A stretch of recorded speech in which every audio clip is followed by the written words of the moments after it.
Many times during my vlogs on Shropshire folklore, I've mentioned Robin Hood.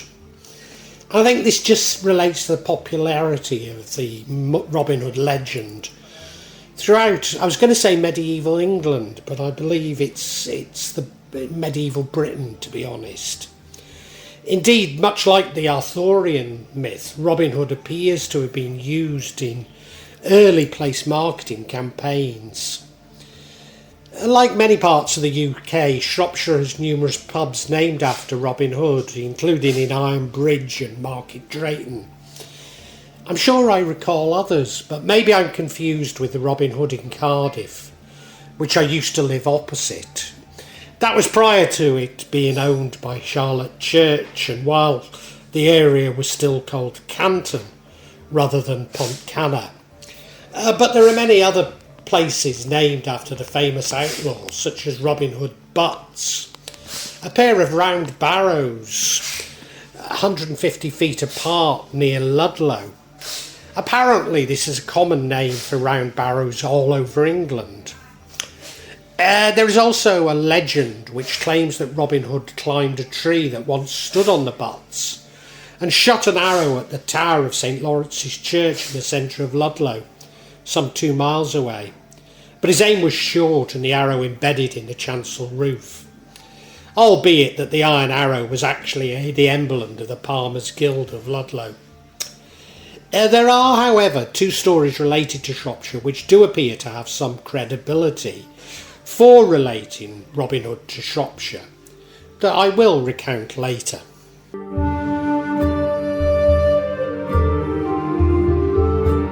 My image of Robin Hood was formed by the 1955-59 The Adventures of Robin Hood television series starring Richard Green, and indeed probably by pantomimes, but these are often convoluted with Babes in the Wood and Ali Baba, albeit the Widow Twankey is most ingrained in my memory.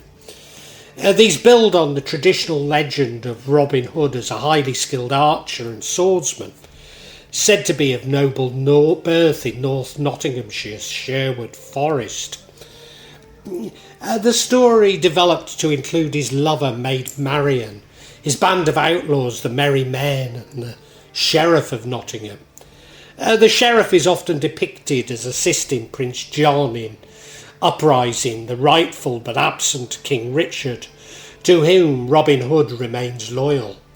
Even that Robin fought in the Crusades before returning to England to find his lands taken by the Sheriff of Nottingham.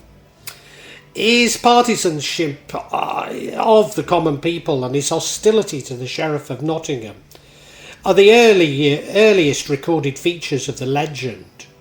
But the connection to the Crusades and King John are certainly more recent traditions. Traditionally, Robin Hood dressed in Lincoln green and, yes, in tights.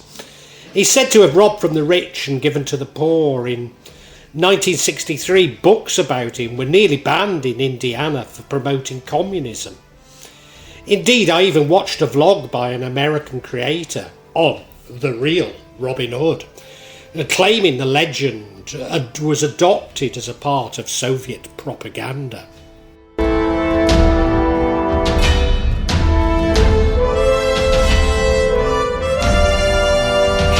Ballads of Robin Hood are beginning around 1370, and from these many suggest that he was actually from the Wakefield area of Yorkshire and not Nottinghamshire.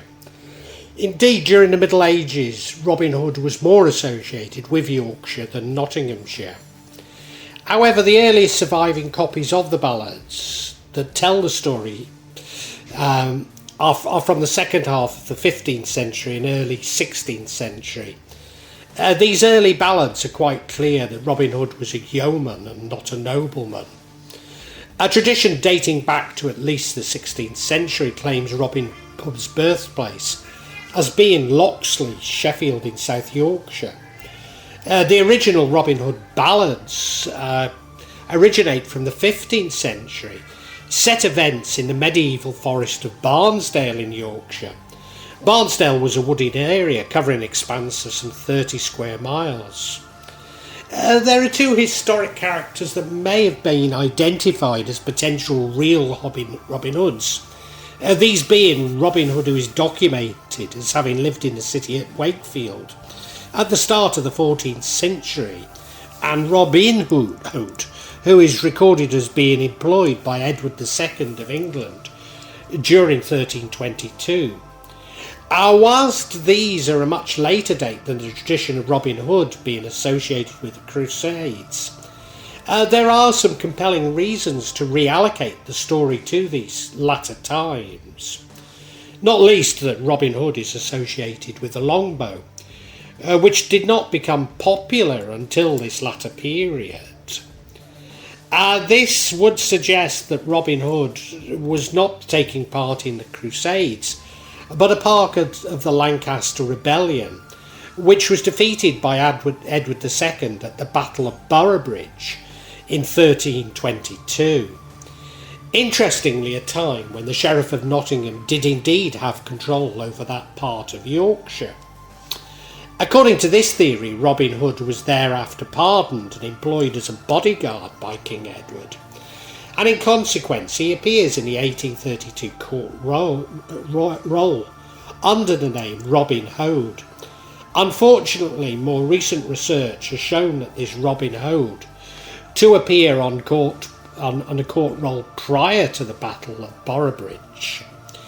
This legend suggests that Robin Hood was poisoned at Kirklees Priory by a nun, Maid Marian none other, and that his grave is found near the priory ruins. Unfortunately, the gravestone is of Victorian origin, and the actual grave has been moved many times and nobody knows where it really lies.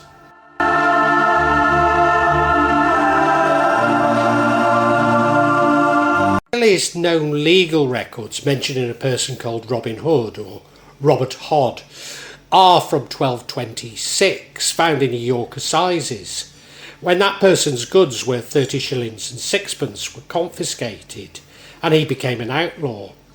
From 1261 onwards, the name Robin Hood, or Robin Hood and Robbie Hood occur in rolls of several English justices as nicknames or descriptions of criminals. It would also seem that many outlaws adopted the name Robin Hood, possibly accounting for the numerous geographic claims to be the home of the real Robin Hood. The majority of these references date from the late 13th century, therefore prior to the time of the Yorkshire claim to Robin Hood, suggesting that this too is a myth, despite there being far more historic evidence than the Nottinghamshire legend.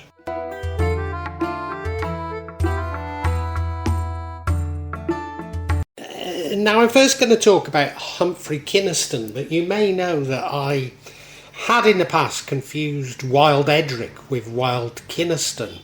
So I ought to mention that it's just possible that the legend of Wild Edric does have some similarities with that of Robin Hood. And of course I think all of these things feed into each other. But let's talk about Humphrey Kynaston. He was the son of the Sheriff of Shropshire, Sir Roger Kynaston, and his second wife, Elizabeth, daughter of the Earl of Tankerville, Sir John Grey, and his wife, Antigone, granddaughter of Henry IV. Despite his high birth in 1468 and his life at Myddle Castle, Humphrey became a highwayman, robber. On the steepest side of Nesscliff Hill, overlooking a road from Oswestry to Shrewsbury, is a large cave in the face of the rock, approached by a flight of steps and divided into two rooms by a pillar or a half wall of rock, which is cut with the inscription HK 1564.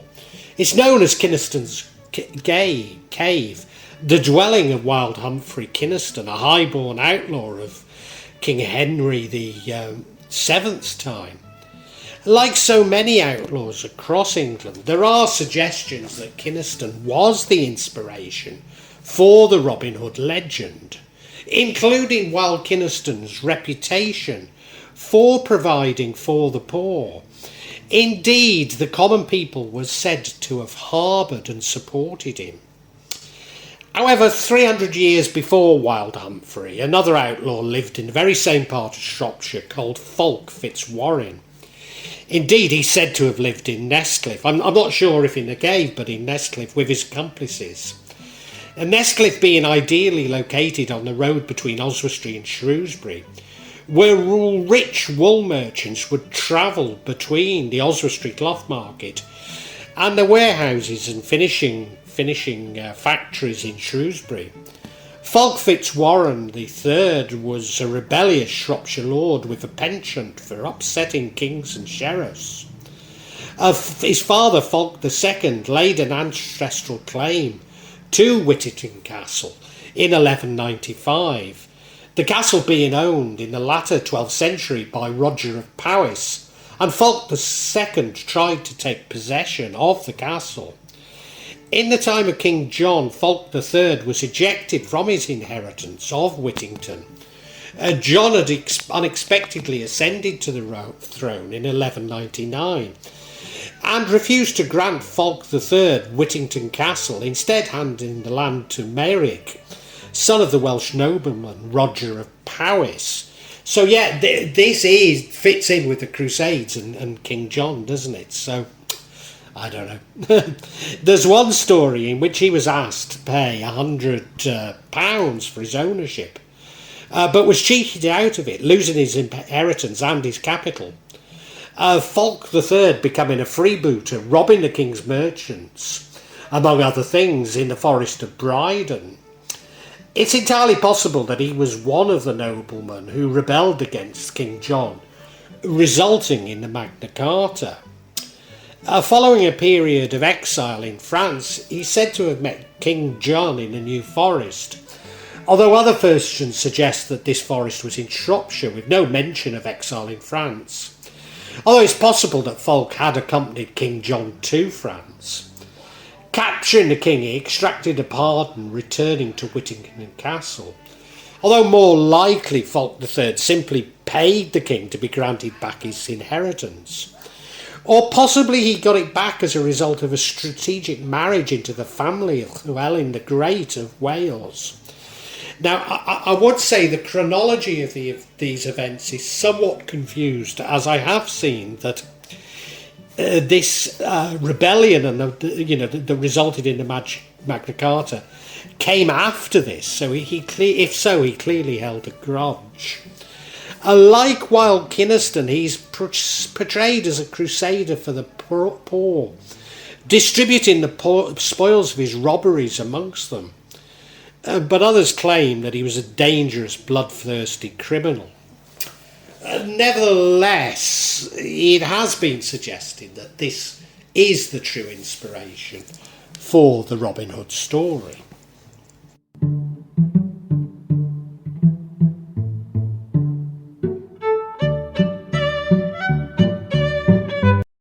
A further intriguing theory is that Robin Hood really refers to the Green Man of ancient belief.